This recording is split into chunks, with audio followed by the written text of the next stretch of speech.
क्या आपने कभी सुना है ऐसा वली जो कंकरियों को शक्कर में बदल देता हो? ऐसा आशिकी खुदा जो बचपन से ही रोजे रखे और इफ्तार में लकड़ी चूस कर सब्र करे। आज हम जानेंगे हजरत बाबा फरीद उद्दीन गंज शक्कर रहमत अल्लाह अलैहि की जिंदगी की एक रूपरवर और हैरत अंगेज कहानी। 1173 ईस्वी मुल्तान के करीब एक छोटे से गांव के उतवाल में एक बच्चा पैदा हुआ। नाम रखा गया फरीद उद्दीन मसूद। बचपन में ही वालिद का साया सर से उठ गया, मगर मां ने ऐसा सबक सिखाया कि वो बच्चा वली बन गया। एक दिन मां ने कहा, फरीद, रोजा रखने वालों को अल्लाह इनाम देता है। इस दिन इफ्तार में कुछ ना था, तो इस नन्हे फरीद ने एक लकड़ी चूस कर रोजा खोला। न शिकायत की न शकवा, सिर्फ सब्र और शुक्र। जवानी में तालीम मुकम्मल की, कुरान याद किया।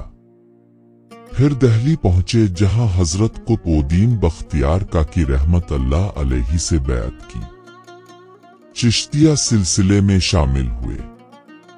जिक्र, फक्र और मुजाहिदा का रास्ता जाना।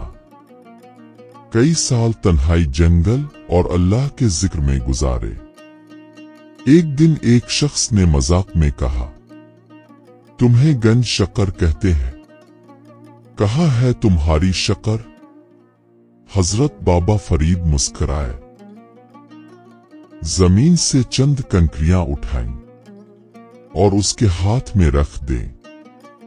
जब उसने हाथ खोला तो कंकरियां चमकती हुई शक्कर में बदल चुकी थीं।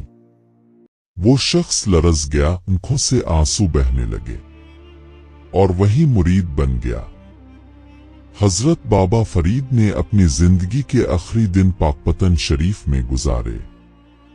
आज भी उनकी दरगाह फैज, रूहानियत और दुआ का मरकज है। आपका पैगाम था, मोहब्बत करो, मुआफ करो, आजिज़ी इख्तियार करो। आपका एक मशहूर कौल था, फरीद फरीद कहने से क्या हासिल अगर दिल फरीद ना हो। जिस दिल में अश्क खुदा ना हो वो मुझे भी नहीं पहचानता। दोस्तों, हजरत बाबा फरीद की जिंदगी हमें सिखाती है कि जब दिल सच्चाई और अल्लाह की याद से रोशन हो तो कंकरियां भी शक्कर बन सकती हैं। अगर आपको ये कहानी पसंद आई हो तो वीडियो को लाइक करें, दोस्तों से शेयर करें और हमारे चैनल और जानिए क्या है को सब्सक्राइब करना ना भूलें।